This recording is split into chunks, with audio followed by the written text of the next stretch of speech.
সম্মানিত দর্শক, কাঁকড়া চাষ কীভাবে করা হয় এবং কাঁকড়াগুলো কীভাবে ধরা হয় আর কাঁকড়া কোথায় রপ্তানি করা হয় এ সম্বন্ধে আজকের ভিডিওতে আপনাদের জানাবো।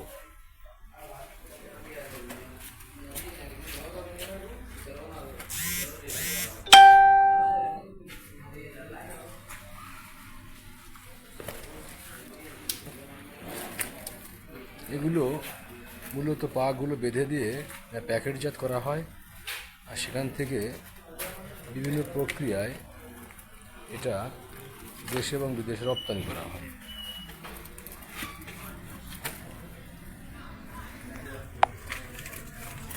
কাঁকড়া ধরার কৌশলগুলো দেখেন, বাঁশের একটা একটা ফাঁদ বলা যায় একে। আচ্ছা ভাই, আপনার সাক্ষাৎকার নেই, এই কাঁকড়াগুলো মূলত আপনারা সমুদ্র থেকে কিভাবে ধরেন? না ভাই, একটু বলেন, জোরে বলেন। কাঁকড়াগুলো সমুদ্র থেকে কিভাবে ধরেন? ওই সাইডিয়া জোরে বলবেন। সাইডিয়া কাঁকড়াগুলো ধরি সাইডিয়া। এনে কিন্তু স্থানীয় মানুষ যেহেতু লোকাল ভাষায় মানুষ সাইডিয়া ধরে নৌকা দিয়া। নৌকা দিয়ে এইগুলো এইগুলো কোথায় বিক্রি হবে ভাই? এই টাকা ঢাকা ঢাকা থেকে কি আর কোথাও যাবে না ঢাকাতে সীমাবদ্ধ? না, বিমানে যায়। হ্যাঁ, বিমানে বিমানে কোন দেশে যায় ভাই?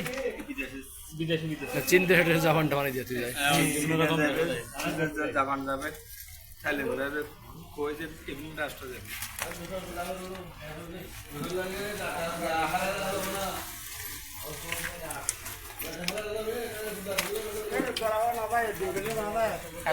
দেখেন কিভাবে কাঁকড়ায় বাঁধন দেওয়া হয়।